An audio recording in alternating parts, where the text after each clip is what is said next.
Claro, por eso me gustaba antes sacarlo de los modelos, porque ahora la evaluación de la conciencia de déficit está muy marcada por el modelo que se tenga, ¿no?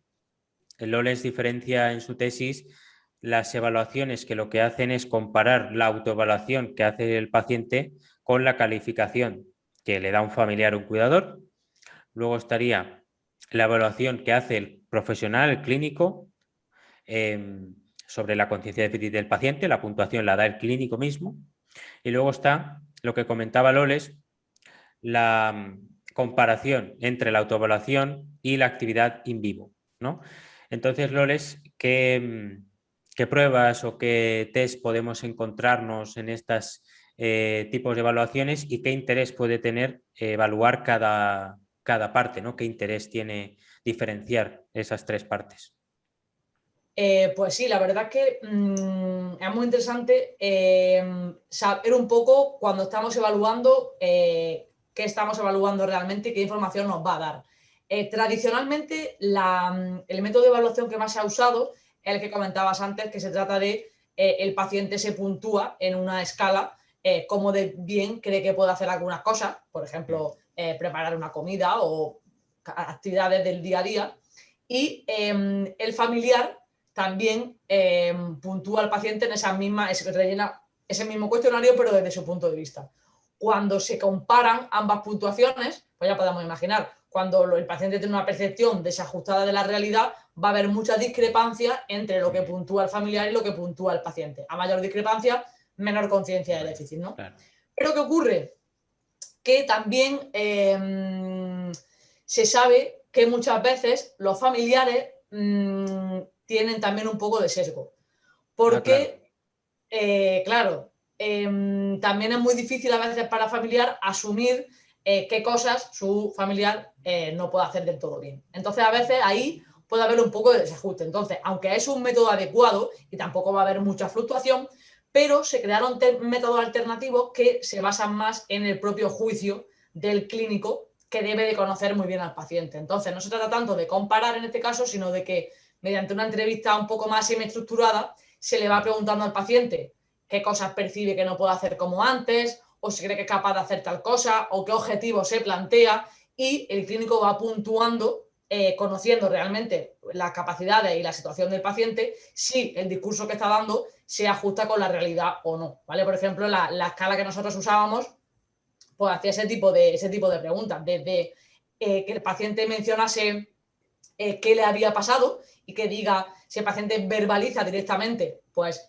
hace 2 meses estaba en mi casa descansando y de repente noté que no podía mover la pierna y entonces no podía hablar como antes y se me había desplazado la comisura de la boca y ya pues, fui al hospital y me dijeron que me había dado un ictus, pues que me ha dado un ictus, una hemorragia tal, pues el paciente es plenamente consciente de lo que le ha ocurrido, por ejemplo. Y luego también te puede verbalizar las dificultades que tiene o incluso qué cosas no puede hacer. A través de esa entrevista tú te vas dando cuenta, haciendo preguntas más o menos abiertas, de lo interiorizado que tiene el paciente en la situación actual en la que se encuentra, ¿no? Y al final es el profesional el que da la puntuación del grado de conciencia que tiene el paciente.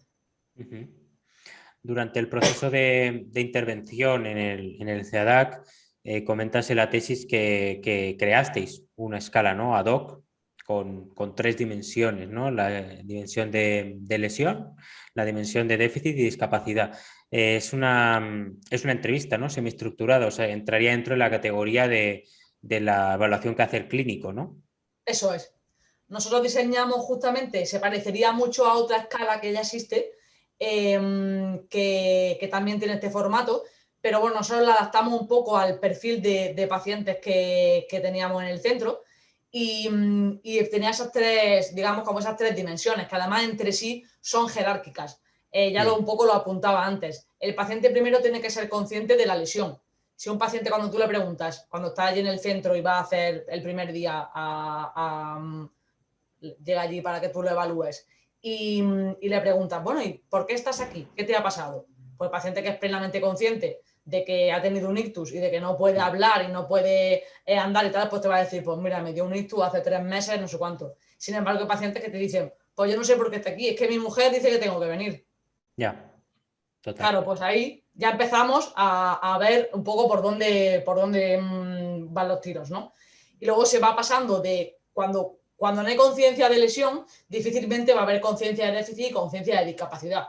Pero lo que sí puede ocurrir es que haya conciencia de lesión, el paciente te dice, pues sí, es que me han tenido que operar de un tumor cerebral, por ejemplo, pero después a lo mejor solamente te dice, y ahora pues no puedo caminar y cuando hablo pues me trabo un poco. Pero a lo mejor no te dice pues que está muy agresivo o que está muy inapetente o que se le olvidan las cosas o lo que sea, ¿no?